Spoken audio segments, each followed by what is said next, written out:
પણ અહીંયા તો એવું કીધું, કદાચ એક ઘડી આધી મેં પુનિયાદ. ભગવાન કોઈ દિવસ પાપનો નાશ કરવામાં હિસાબ નથી કરતા, કારણ પરમાત્મા હિસાબ નથી કરતા. એ મને તમને હેત કરે છે ને એટલા માટે ગણતરી નથી કરતા. એ હિસાબ નથી કરતા, એ મને તમને હેત કરે છે. અને જ્યાં પ્રેમ હોય, જ્યાં લાગણી હોય, જ્યાં ભાવ હોય, જ્યાં સ્નેહ હોય ને ત્યાં કોઈ દિવસ કોઈ વસ્તુનો હિસાબ ન હોય.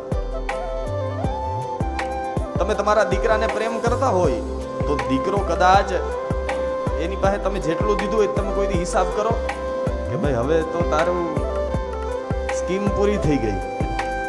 આ વર્ષનું બજેટ ₹1,00,000 જ હતું.